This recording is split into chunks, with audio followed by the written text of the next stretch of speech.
हो बाय बरं झालं बाय वाडी कशी आली ग तू बाई पायाने आली चाललं हां आता माझं घरी येऊ नको का मी नाही अगं याय ना का आपण विचारते अगं कोण आलं घालवाया काय कोणी आला आली एकटीच फोन नाही केला काय नाही मग इकडून नसतं लावलोय दादाला मी काही नाही राहू दे आली मी माझी अगं पण झालं काय ताई कुठं काय झालं मग तू तशी का बोलती मी म्हणते बरं झालं बायडी आली फोन नाही केला काय नाही आली मी अशीच आणि तुला जर वाटत तसं नको येऊ ना मग तसं पण सांग नाही येत मग मी पण अगं तसं नाही म्हणे बायली अकरा तसं असतं वेग बायडे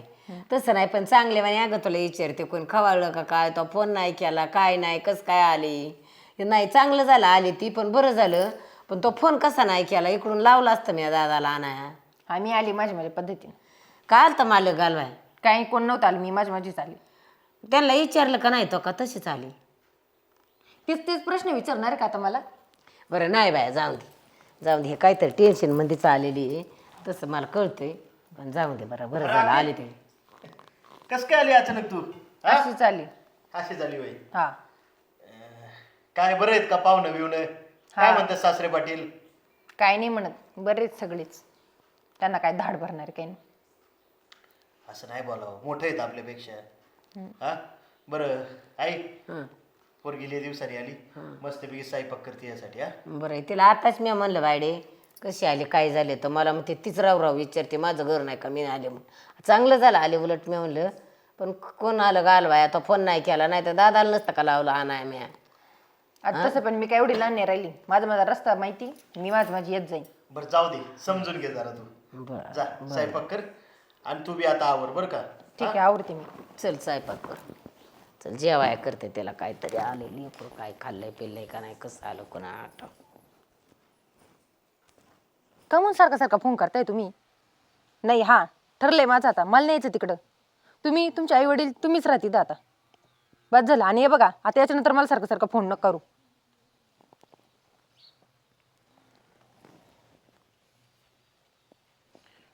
पूजा हातात अगं काय जेवण झालं का तुझं नाही काही नाही करते आई खाली जेवण जाऊ का मदतीला मी नाही थांब मला थोडं बोलायचं होतं तुझ्याशीच कोणाचा फोन होता होता यांचा फोन आणि एवढं रागाने का बोलत होती तू भांडण झालंय का तुमचं अहो ते कशाही वरून पार भांडत राहता माझ्यासोबत मला सांगा हे बघा आता शेतातलं काम करते मी नाही म्हणत नाही मी सगळी कामं करते पण अहो 2 बाया लावून एवढं काम कसं काय करायचं आणि 2 दिवसात करायचं म्हणतात म्हणजे शेतातलं काम करा घरी येऊन पण करा असं म्हणत नाही का मला जमत नाही मी करते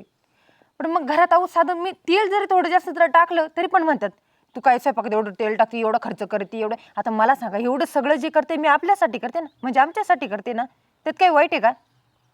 मला समजून घेते नाही काहीच नाही दिलं बाबा तुम्ही लग्न लावून माझं मला कळत नाही काय बघून तुम्ही लग्न लावून दिलंय माझं तिथं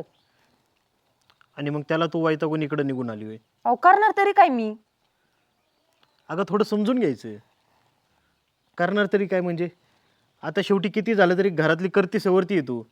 तो त्यांचा एकुलता एक मुलगा आहे जावई बापू तू त्याची मंडळी म्हणल्यावर तुझ्यावर घराची जबाबदारी आहे ती जबाबदारी टाकून असं निघून येतात का अहो गण जबाबदारी मला माझं कळतंय पण त्यांनी पण समजलं पाहिजे ना का आता अचानक एवढं सगळ्या जबाबदाऱ्या टाकायच्या का अंगावर एक सांगू का तुला सासूबाई बोलल्या सासरा बोलला त्याचा राग नसतो मानायचा का एवढा आता आम्ही तुला लहानचं मोठं केले आम्ही वाढवताना 4 शब्द बोललोच असेल ना तुला म्हणून एवढा राग मानतात का डायरेक्ट घर सोडून यायचं सासूबाई रानात कमी बाया कामाला लावू म्हणतात किंवा तू कामाला जा ह्यात वाईट काय ग तुला एक कळत नाही का त्या एवढी सगळी धडपड करते ते संसारात बाजारात खाण्यापिण्यात बचत करते ते किंवा रानात कमी मजूर लावते ते अहो हे तुमच्याच संसारासाठी करतात ते त्या आणि तुम्ही त्याच्यावरून चिडताय त्यांच्याशी तुला बोलता बोलता बोलून गेली पण एक गोष्ट लक्षात आली का तुला रानातली माहितीसुद्धा नव्हती आज शेतात तू 4 मजूर घेऊन कामं करून घेते म्हणजे त्यांनी रागाने बोलून का व्हायना तुला तयारच केले ना अगं तुझ्यावर घराची शेताची सगळी प्रॉपर्टी सांभाळायची जबाबदारी आहे म्हणून तुला त्या तयार करते ती आणि तू त्याचा राग मानून बसली वय आणि जावई बापू पण काय बोलत नाही